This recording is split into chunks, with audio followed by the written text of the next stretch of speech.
The first time I realized things had gone too far with my fitness partner was when I could tell Justin's mood just by the way his shoulders moved under the barbell. Not by his face, not by what he said, by his shoulders. That's when it hit me that this wasn't just two guys spotting each other at the gym anymore. Justin and I met the most boring way possible, same gym, same early morning schedule. Both of us silently judging everyone who skipped leg day. We'd been doing that awkward nod at each other thing for weeks before he finally asked if I wanted to alternate sets on the squat rack. His voice was casual, like it didn't matter, but I remember noticing how close he stood when he said it. Close enough that I could smell his deodorant, clean and sharp, cutting through the rubber and sweat air of the gym. From that day on, we were a pair. At first, it was strictly practical. We trained hard, kept each other accountable, talked macros and rest days like two dudes who pretended that feelings didn't exist. Justin was all discipline, clean meals, strict programming, no excuses. I was looser, more instinct-based. Somehow it worked. He pushed me to be consistent. I reminded him not to turn every workout into self-punishment. We learned each other's bodies in the normal gym way first.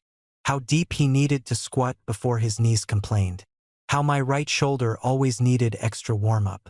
Where to place a hand on a spot so it actually helped instead of distracted. The gym teaches you awareness whether you want it or not. But awareness turns into familiarity faster than you expect. I started noticing things I shouldn't have. The way Justin exhaled through his teeth on heavy reps. The way the veins stood out on his forearms when he gripped the bar. The faint scar near his left hip that only showed when his shirt rode up during deadlifts. None of it meant anything on its own. At least that's what I told myself. I'm Brian, by the way, 30, gay, out but not loud about it. The gym had always been neutral ground for me, a place where I didn't have to explain myself, where effort mattered more than identity. Justin never asked. I never told. Felt easier that way. Justin was harder to read. He talked about dates with women sometimes, always vaguely, like he was reciting a summary instead of a memory. He never flirted at the gym, never checked anyone out. He focused, trained, left. If there was something going on under the surface, he kept it locked down tight. Things shifted the day he tweaked his lower back. Nothing dramatic, just a sharp wince halfway through a set and the kind of stillness that tells you someone's trying not to panic. I stepped in automatically, hands on his sides, guiding the bar back into the rack. For a second, he leaned into me without thinking. Full weight, full trust. You good? I asked. Yeah, he said too fast. Then quieter. Maybe not. We spent the rest of the session doing rehab movements, slow and controlled. I showed him stretches I'd learned in physical therapy years ago, correcting his form with my hands because it was faster than explaining. Hip angle. Spine neutral. Breathe here, not there. Damn, Justin said at one point, lying on the mat, staring at the ceiling. You should charge for this. I laughed. Don't tempt me. He smiled, eyes still closed. I'm serious. You actually know what you're doing. That smile stuck with me longer than it should have. After that, the lines blurred. Stretching together became routine. Warm-ups got longer. Cool-downs turned into conversations. We started timing our showers so we'd leave at the same time, pretending it was coincidence. I learned the exact pattern of freckles across his upper back without ever really meaning to look. And the messed up part? I think he learned mine too. The gym mirrors don't lie. Neither do bodies that spend that much time side by side, under strain, breathing the same air. We were reading each other without speaking, anticipating, adjusting, knowing, too well.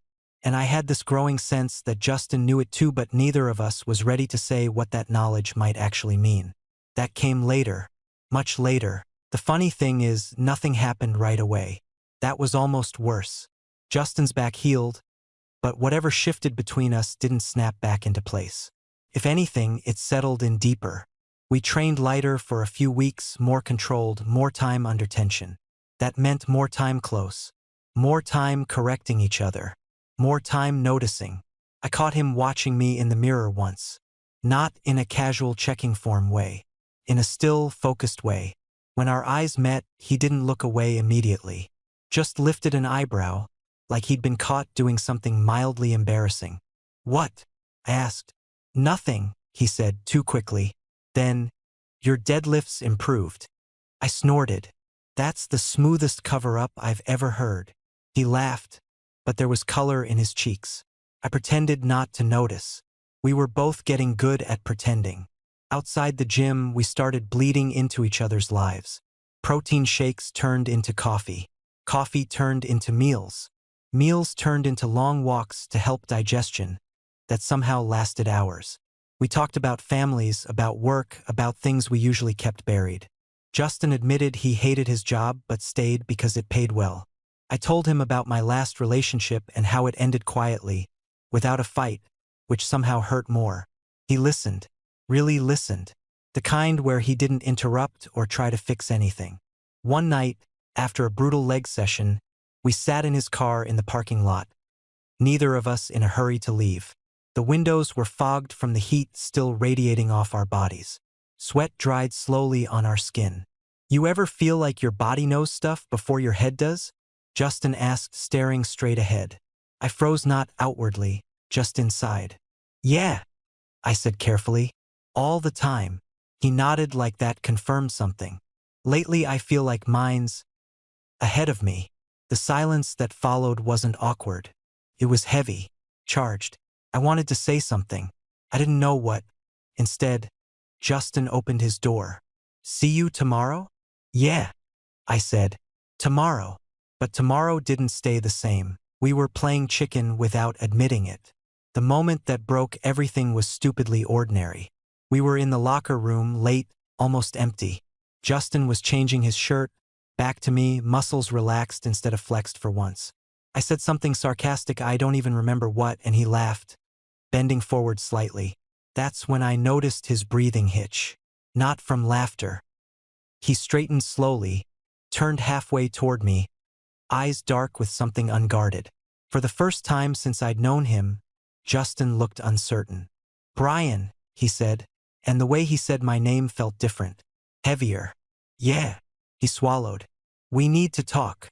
My heart started pounding, loud enough I was sure he could hear it. "Okay." He looked down at the bench between us instead of at me. "I don't think this is just training anymore." I exhaled, slow. "No, I don't think so either." That got his attention. He looked up, searching my face like he was bracing for impact. "You're not freaked out?" I shook my head.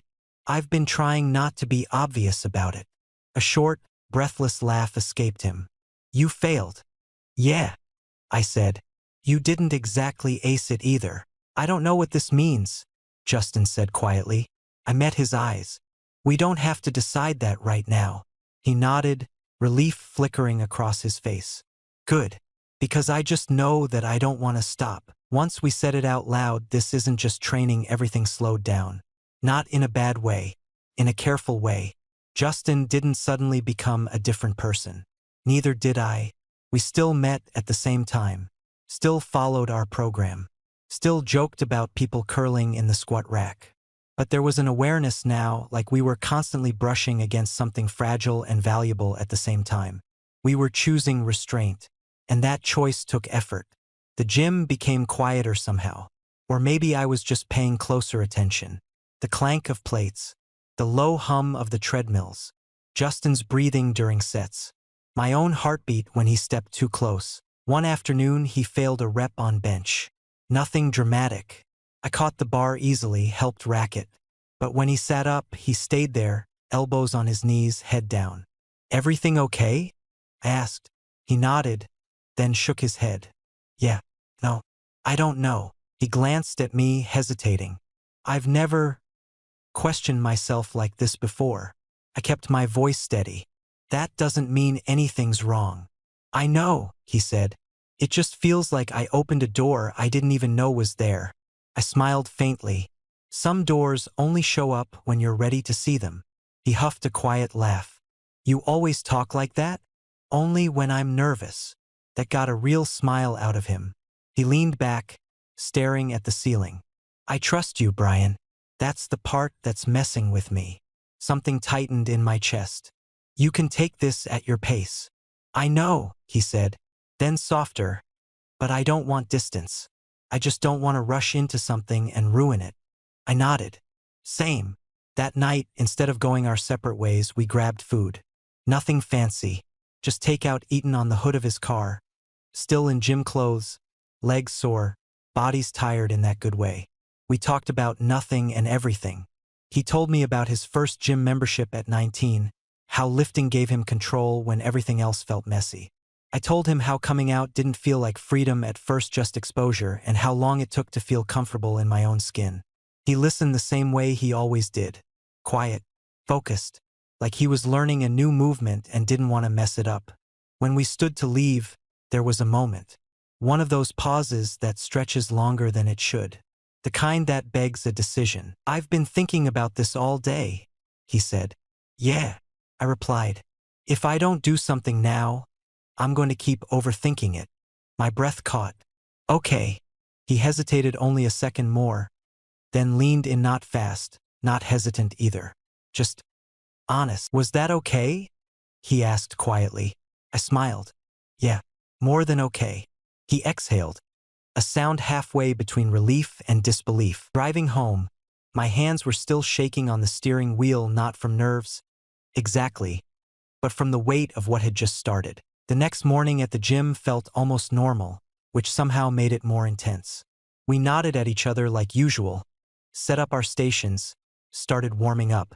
If someone had been watching us, they wouldn't have noticed a thing. But I noticed everything. The way Justin's jaw tightened when I brushed past him. The way he avoided my eyes during the first few sets, like he needed time to recalibrate.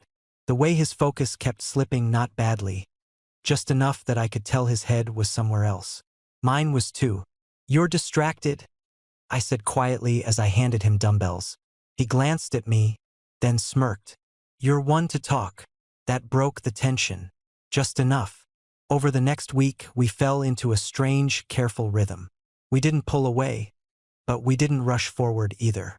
We trained like always, but now workouts ended with long looks instead of casual goodbyes. Conversations lingered. Silences felt loaded. Outside the gym, we saw each other more. Still low-key, still safe. Dinners, walks, sitting on opposite ends of his couch, pretending there wasn't a whole lot of space we weren't using. One night, he finally said it. "I keep thinking about how easy it is with you," Justin said, staring at his hands. "That scares me." "Why?" "Because easy usually means temporary for me." I leaned back, letting his words settle. "It doesn't have to." He looked up. "You say that like you believe it." "I do," I said. "But belief doesn't mean pressure. We don't have to label this, or rush it, or explain it to anyone." Justin exhaled slowly. "Thank you." That was the moment I realized something important. Justin wasn't afraid of me. He was afraid of losing control over a version of himself he'd spent years building. And I wasn't here to tear that down. The first time Justin stayed over, it wasn't planned. At least, that's what we told ourselves. It was late. One of those nights where the air feels heavier than usual and leaving feels like more effort than staying. We'd eaten, talked, sat in comfortable silence, and suddenly it was past midnight. He checked his phone, frowned at the time, then set it face down on the table. "I'm too tired to drive," he said, like he was testing the words. "You can crash here," I replied just as evenly. "Couch or bed? Your call." He hesitated longer than necessary, then looked at me. "Bed, if that's okay." "It is," I said, and I meant it. We brushed our teeth side by side, not touching, stealing glances in the mirror like teenagers who didn't quite know what to do with themselves. When the lights were off and we lay down, there was a familiar stillness, the same kind we'd shared in the locker room, in his car, on gym mats. Only this time, there was nowhere else to go. He lay on his back, hands folded loosely on his stomach. I lay on my side, facing him, careful not to crowd his space. The room smelled faintly like soap and clean sheets. "This feels big," he said quietly. "Yeah," I answered, "but it doesn't have to be scary." He turned his head toward me. In the low light, his expression was open in a way I hadn't seen before. No armor, no calculations. You're good at this, he said. At what? Being steady. I swallowed. I learned the hard way. Okay, he whispered. Okay, I echoed. Morning came quietly, pale light through the curtains, the sound of traffic waking up outside. Justin stirred first, blinking like he wasn't sure where he was. Then he focused on me, still there, still real. A slow smile spread across his face. Hey, hey, I said. He laughed softly, rubbing his face. This might be my favorite leg day recovery ever. I rolled my eyes. You're impossible. But consistent, he replied, grinning. We lay there a little longer, unhurried. No panic, no regret, just a calm certainty that whatever this was, it was worth showing up for. Later, back at the gym, everything felt different again, but in a good way. Stronger, more aligned. When Justin handed me a water bottle between sets, our fingers brushed, and he squeezed once, quick and reassuring. We didn't need to hide. We didn't need to announce anything either. We were building something in the space between reps, between words, between careful choices. Something grounded in trust, patience, and the strange gift of having known each other's bodies long before we dared to know each other's hearts. And for the first time, neither of us was in a hurry to see where it led. We were already exactly where we needed to be. The thing about crossing a line carefully is that once you're on the other side, you don't feel reckless. You feel intentional. Justin and I never sat down and had the conversation. No "what are we" speech. No rules written out loud. But we started showing up for each other in small, unmistakable ways that said more than labels ever could. He started waiting for me after workouts instead of heading straight out. I started keeping my weekends lighter, just in case he wanted company. We shared playlists, groceries, inside jokes that made no sense to anyone else. The gym wasn't just where we trained anymore, it was where we communicated without needing words. I knew his limits now, not just physically. I knew when he needed silence instead of reassurance. I knew when his confidence dipped, even if his posture stayed strong. And he knew me too knew when I pushed myself too hard, when I deflected with humor, when I needed grounding instead of praise. That kind of knowing sneaks up on you. One evening, we trained later than usual. The gym was almost empty, lights dimmed, music low. Justin was finishing a set, and I watched the way he moved, controlled, familiar, confident. Not just strong, but comfortable in himself. He caught me watching. "What?" he asked, breathless. I shrugged. "You look good when you're not trying to." He laughed, then shook his head. "You're dangerous." "Am I?" I teased. He stepped closer, lowering his voice. "Yeah, because you make things feel possible." Later that night, back at my place, he curled up beside me on the couch, head resting against my shoulder like it belonged there. We watched something mindless, neither of us paying attention. "Can I ask you something?" he said. "Always. Do you ever worry that this is just temporary curiosity for me?" I didn't answer right away. I wanted to be honest, not reassuring for the sake of it. "I think curiosity is how people start listening to themselves," I said finally. "What matters is whether you keep listening." He nodded slowly. "I am." I tilted my head so my temple rested against his. "That's enough for me." He let out a breath I think he'd been holding for a long time. From that point on, the fear didn't disappear, but it softened. It stopped running the show. Justin didn't flinch anymore when our hands met in public. He didn't overthink every glance. He started introducing me to people without qualifiers. Not explanations, just presence. "This is Brian." That was it. And somehow that was everything. We still trained hard, still pushed each other, still argued about programming and rest days like idiots. But now there was an undercurrent of warmth beneath it all. A sense of us that didn't need defending. One night, lying side by side, muscles sore, minds quiet, Justin said, almost to himself, "I don't think I've ever felt this balanced." I smiled into the darkness. "Strong core," I said. "Good form." He snorted, then turned toward me, serious again. "I'm glad it's you." So was I. Because what we'd built wasn't just attraction or momentum. It was trust layered on trust. A connection forged slowly, deliberately, through shared effort and shared space. We hadn't rushed into knowing each other. We'd earned it, and that made all the difference. The shift from something we were careful with to something we relied on was so subtle I almost missed it. It showed up in the smallest moments. Justin started texting me photos of meals like they mattered.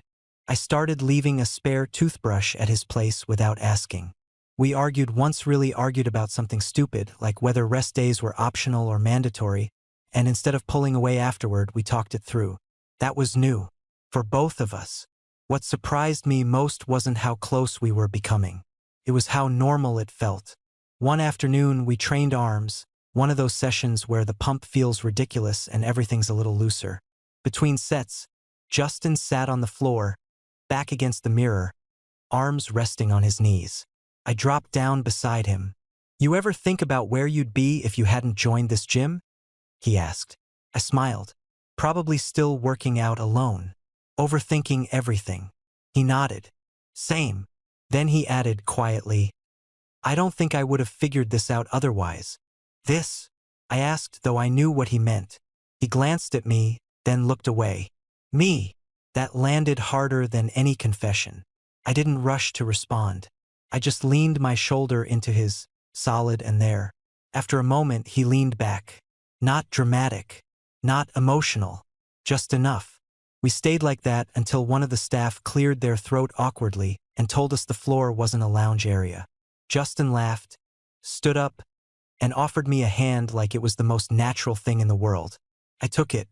The first time we were openly affectionate around someone else really openly, it was accidental. We were at a Kratka near the gym, mid-conversation, when Justin reached over and brushed a crumb off my lip without thinking. His fingers lingered for half a second too long. The barista definitely noticed. Justin froze. I felt him pull back slightly, that old reflex kicking in. Instead of letting it spiral, I smiled and kept talking like nothing had happened. A moment later, I felt his knee press gently against mine under the table. "Thank you." Later, outside, he exhaled sharply. "I didn't even think." I shrugged. "Neither did I. That's kind of the point." He studied me for a second, then nodded. Yeah, it is." There were still moments of doubt. Of course there were. Identity doesn't rewrite itself overnight. Some days he was quiet, distant, processing. On those days, I didn't push. I stayed consistent. That was the promise I'd made without ever saying it out loud. And he did the same for me. One night, after a particularly rough week, I admitted something I hadn't planned to. "I keep waiting for the part where this falls apart." Justin turned toward me fully. "Why?" "Because good things usually come with conditions." He thought about that, then shook his head. "Not this one." "How do you know?" "Because we're not pretending," he said. "And we're not forcing it." He reached for my hand, squeezing once. "We're choosing it. Every day." That was the moment I stopped bracing for impact. Because he was right. We weren't running on momentum or chemistry alone. We were building something steady, grounded, real. Something that could hold weight. We still challenged each other. Still pushed. Still learned new things about training, about communication, about ourselves. But now there was trust under everything we did. Not blind trust. Earned trust. And as I watched Justin laugh across the gym one evening, completely unguarded, I realized something that made my chest ache in the best way. And that kind of strength doesn't fade when the reps stop. Carries. The last piece fell into place on a day that didn't feel important at all. No milestone. No announcement. Just another workout. We were finishing up, wiping down equipment, talking about nothing weekend plans, a movie Justin wanted to see, whether we should deload the following week. The gym was busy, loud, alive, people everywhere. And then, without thinking, Justin reached for my hand. Not dramatic, not cautious, just natural. For half a second, I waited for him to realize it and pull back. He didn't. He kept talking, thumb brushing once against my knuckles, grounding himself without even looking at me. Something in my chest loosened completely in that moment, like I'd been holding my breath for months without realizing it. Later, outside, I said, You know you did that, right? He smiled, soft and unguarded. Yeah, and, and it felt right, he said, then added, almost amused, I didn't even check my surroundings. I laughed. Look at you. Growth. He bumped his shoulder into mine. Guess my form's improving. That night, lying together, muscles sore, bodies familiar in the quiet dark, Justin turned to me and said, I don't feel like I'm figuring something out anymore. What do you mean? I think I already did, he said. I just needed time to trust it. I rested my hand against his chest, steady heartbeat under my palm. And now I know who I am when I'm with you, he said. And I like that guy. That was it. No grand declaration. No labels forced into place. Just truth. We kept training together, kept pushing each other, kept choosing each other in small, consistent ways. Some people at the gym figured it out. Some didn't. It didn't matter. What mattered was this. We didn't fall into something reckless. We didn't chase a spark and burn out.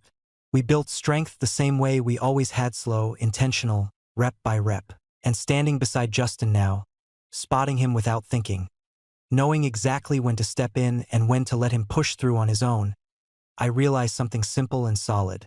This wasn't an accident. It was practice. And we got very, very good at it.